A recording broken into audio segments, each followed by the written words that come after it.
actual final one. Stephen Parsons said, possible fix, Jailer causes a calamity-style event that allows the WoW to start over in an ARR type of rework.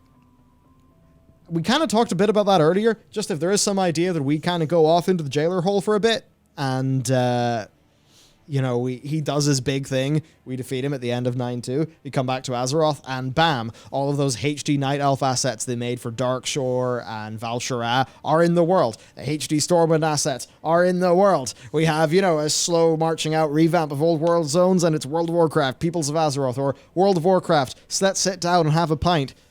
I don't know how they'd market that expansion, but I'd love something like that. Yeah. Big love. Yeah, I mean, that's it. It'll be like, I mean, this is going to be nothing to you, but like Seth in Street Fighter in 4 and 5 with his big chest hole. He just sucks everyone into the chest hole. We all go into the Jailer's chest hole, and then we get spit back out into a better world. Whoa. Which is literally a better world and not just like his idea of a better world, which is probably all spiky and shit. Oh, in which case I'm Team Jailer. Right. So I'm all for it. I'm all for like the aesthetic, right? I'm completely all for the grand aesthetic of spikes and metal everywhere, right? There's only one small downside. No one could sit down comfortably. Big. Yeah. Nowhere to sit down. It's either fire or spikes. The world, neither of those are nice to sit on. The world building is being destroyed. No one can sit. So I just saw a chat message.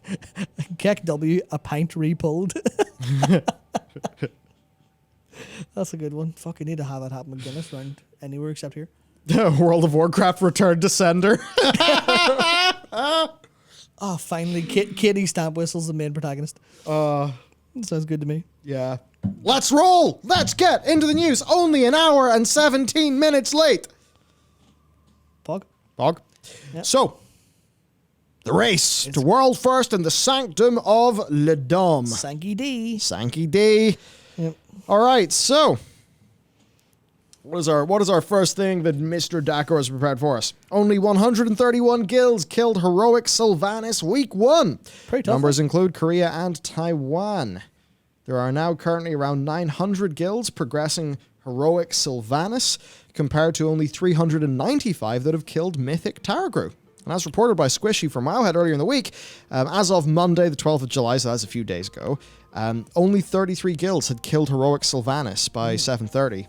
And he's actually given us a table here comparing the number of guilds that killed previous end bosses at the same time during week 1 of the raid testing. I mean, damn, Squishy, that is some damn fine numbers work. Yeah. So, in that same period of time, 400 heroic Cahoons, 450 heroic Janas, 400 heroic Asharas, A lot of them. 600 Nigels.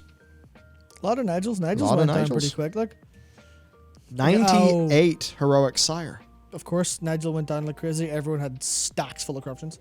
And just blowing them up like. That's fascinating to me about Sire. But yeah, heroic is harder this expansion than last, right? I definitely think they've tuned up, especially the end bosses. It's felt fucking great to me.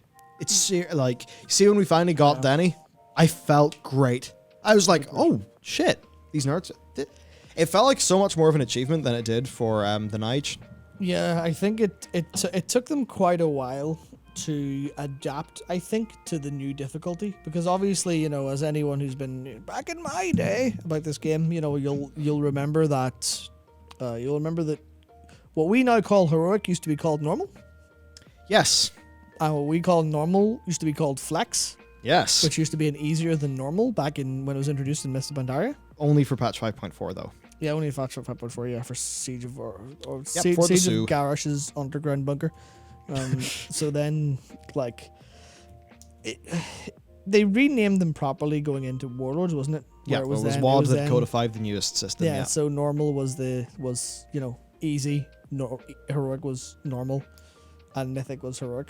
So I think it's taken them a little while to fully figure out exactly how the difficulty goes, but I think they've gotten onto a pretty good point now. I think, at least, anyway. I enjoyed it a lot, and I cannot wait for Heroic Painsmith. It's going to be fun, but maybe not for you, because you're the raid leader. It'll actually be... it should be okay. Yeah. I mean, the only, like... as far as I'm concerned, we've already killed Heroic Painsmith. We're just missing traps. We just need to blow those up at the right time. We're good. which, you know, easier said than done. Like, just do the mechanics forehead. Look.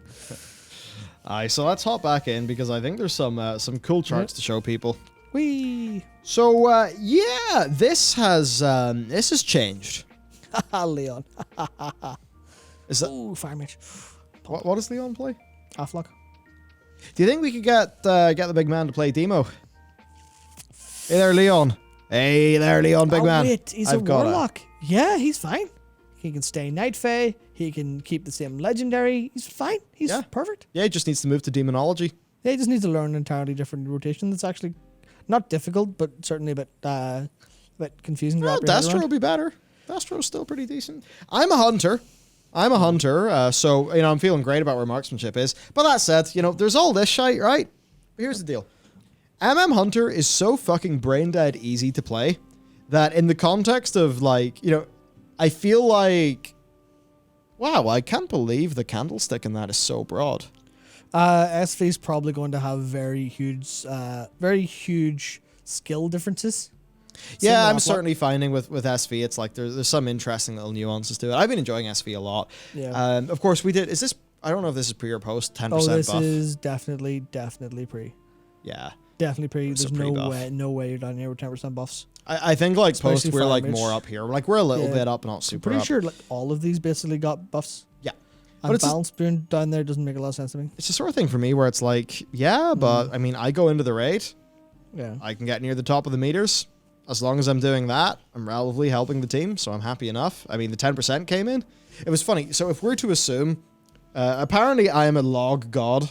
I very much doubt this in reality, but I think my average parse is like an 88.4 in Warcraft logs right now, percentile. I mean, I'll see if I can get it up. We can check. Okay, let's We check. can check. Now, this might shock you. You know, some people have been saying that I actually don't play World of Warcraft, which would, of course, mean that I'm probably terrible at playing my class. Yeah, I mean, if there's anyone from a particular place online, get your fucking screen caps ready for this one. Yeah, I mean, look, this is normal mode. This is obviously, this is a small dick affair. Yeah, this is him. So here's what's really funny. If you go on to, I think like Guardian. Yeah. If you go into Guardian, and I don't know if you can get the most recent one for the per item level parse, but basically, right, we raided on Wednesday, so it was after EU reset. Yeah, I was apparently like almost every single thing I did that raid night was orange or very high purple. I think I got a 99 in one. So, see that DH? He was fucking Spell banging. Tripper. Yeah, he helped us out. He's great. Good man. But it was really funny because, I mean, I know why that is. It's not because I'm that good at the game. It's because I'm fairly sure. I mean, I don't know how the data is exactly, but it's like, yeah, you take my performance, then you give me a 10% class buff. Yeah. Suddenly I look great. Yeah, it's 10% class buff versus other parses, as well as, I think, just loot stuff. So, I mean, you've got got a bit more okay. You've got the Jailer's Eye Gland, which is a pretty good trinket. Yeah, you're right, Calicork. I don't play the game. It's very odd that I've done a bunch of raiding without playing the game. I mean, to be fair, it's not that many bosses. But 7 out of 10, normal. Like, get good, you loser. Yeah, but we raid. Okay. So the way that we play the game, and this is how I think people should probably play the game. We raid 2 nights a week. We don't go super sweaty. We raid 2 nights a week. We do normal, then we do heroic. We would have been a lot further if we didn't just. I think every guild that plays like we did just had that 2 hours of Painsmith. Yeah. Every guild seems to have had that. It's a very different, it's a very, very different World of Warcraft boss. I would say it feels so much closer to an FF boss than I love it. Than the love likes that of fight. Like compared to either the Jailer or Targru, or basically any other fight except for some of Soul Render on normal a little bit, but like Painsmith is very FF, and I think okay, there's a slight chance that comparison's been dredged to the top by my subconscious, trying to go, please convince everyone FF's better raids, please.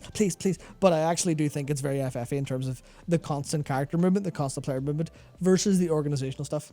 There is obviously organizational stuff with chain position, and there's obviously organizational stuff on heroic with the traps. And then on Mythic with the John Madden, you have to do as an entire group to survive. Oh yeah, that's some But- crazy shit. But it's just the constant player movement, the constant pressure. I feel like the very very defined incoming raid damage, where I was never surprised by damage coming in unless someone made a mistake, which is very reminiscent of me trying to heal a couple of trials in White Mage. I'm like, okay, this is very FF, and I'm entirely here for it. And then I'm also really here for the other bosses that are, significantly more World of Warcraft in terms of organizational stuff. Like Fitscribe can. Fitscribe can. I think it's cool. Fuck off forever, but I think it's cool. But I think it's cool. I like it. I've okay, I'll get onto it with impressions later, but I've seriously enjoyed like every fight I've done. Yep. Other than Ner'zhul, only because we're in normal mode, and I think that's a mechanic that really works when it's on heroic. But I understand why they had to do what they did for normal. So yeah, there's some rankings. Let's just zoom on past those. I think they're, are what they are. Though it is funny, like you're in Aflock, you're at the top in Nathria, now you're at the bottom. Like Blizzard balance, let's go. Yeah, what's well, that? man, You're having fun? Dead. That's what happens when you make a very hard to balance game. Also happens seemingly specifically to sub rogues and warlocks. I guess they're the redheaded stepchildren of the family in a sense. Yeah. And we've got some things prepared for the race here. Just the amount of pulls, and it's been quite interesting. Definitely way. Limit and Echo really far less pulls for Ner'zhul and Soul Render versus Big Dumb and some of the other ones. So it's just interesting seeing like the different strats, because pull count is not like, oh, this guild took more pulls, they're worse, because there'll be different guilds that do this with different philosophies, right? Like the guilds who will spend way more time strategizing, which obviously eats into the total pull count they can do, versus the teams who are just like, okay, we know what our strategy is, we're just going to bust our balls off this for ages to get the game sense and the game feel. There's also actually, there's a different thing that people, well, I mean, they've been kind of public with it fairly well recently, but I feel like there's also the timing of things. Like, when do we go do splits? When? Like, it looks to me like Sonic's Imperative maybe nuked in there for World First, because they got the World First on the first three bosses. Maybe they just went ham. But then other guilds went, all right, time for heroic splits, because we might as well go in full pump, or go in with the ability to trade mythic gear, or, that's not true, but, something like that. The idea of, we will time our splits differently. So I'm pretty sure that's what happened with Protocol. That happened very much with Limit, where they went, Painsmith, okay, we'll get some tries. Nope, we're going to need a gear for that. I think anyway. Yeah, which is why Echo pulled ahead 7 out of 10, while Limit were 5 out of 10 for ages, until Limit then caught back up. Well, I think some of that actually was, Echo literally just, they got it quicker. Got it. Yeah. But then who knows? Maybe they just got better luck from their splits. So, do we have something about the old Dom socks in our document? Not here. In that case, Not I think in the this. race Oh, wait, shards and facility. legendary bow drops. It's another one. Yep.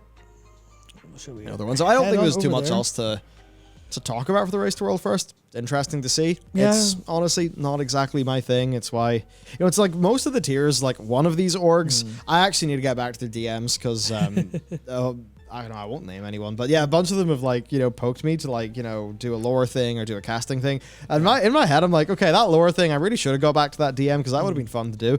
But me to cast the race to world first? I don't know shit. Why would you have me do it? I'm stupid. I will say that's actually something I was vaguely considering, not talking about it at length, but only slightly bringing up the like casting stuff. And I feel like it's a real shame, because it feels like World of Warcraft is such a varied game that it has this problem where there are like really like community members, or like community, like I guess figureheads in a sense, like content creators who are like good presenters and do a fantastic job of that, but not necessarily experts at, at actual like raid stuff, and maybe not super well versed. So you can have the problem where the decision is between taking someone who's like a better on-screen like presence, a better performer, better with microphones, better with like kind of production stuff, versus people who are like not very well known but are good at things. So it I feels guess like it's like color versus analysis for like casting style. sort of in a sense where almost you could get a lot of like the people who know a little bit less onto the color, and then getting the analysts in. But it feels like, and this is actually something that I think comes from the problem of the whole the fact that so many guilds are doing their own events now, where Yeah. it feels like there was a fairly limited set of overlap between very good raiders and raid analysts and people who are really good at actual like presentation. Mike was like literally mid hair transplant part 2 Yep. when all this shit was going down. It's Yeah. like he was busy. It's really sad because I like Breach is one of the reasons I really loved watching the Eternal Palace restore first. It was such a good presence. So I feel like the splitting has hurt some of it a little bit sometimes, but that's not a knock on anyone specifically because everyone I've watched has done as best a job as they can with what their like speciality is. So it's a kind of thing where it's very, very interesting. We can see maybe not ideal everyone trying to split off into their own, but it's kind of, I guess I feel like it's good that everyone's trying, but I really wish there was the capacity, and some of this is going to be difficult because there's literally split into 3 regions, but I'd almost love to see like a global event sometime where you can get literally like get the best talent from across the globe to do an exceptional job and have like the biggest production values ever, instead of the problem where you've got like Guess it's groups. like, do you do some weird, tournament server thing like they used to do in the past? But then the thing is that does cut some stuff out of the actual game, and then it means less in a way. Yeah. But like you could do a tournament server and then just kind of remove the need for, but that just takes, for split runs and stuff. Yeah. But it takes something away from it, I think. Yeah, it's a really, really difficult one to do right. Yeah. So box complete. Let's get back to it. That's the Rewif.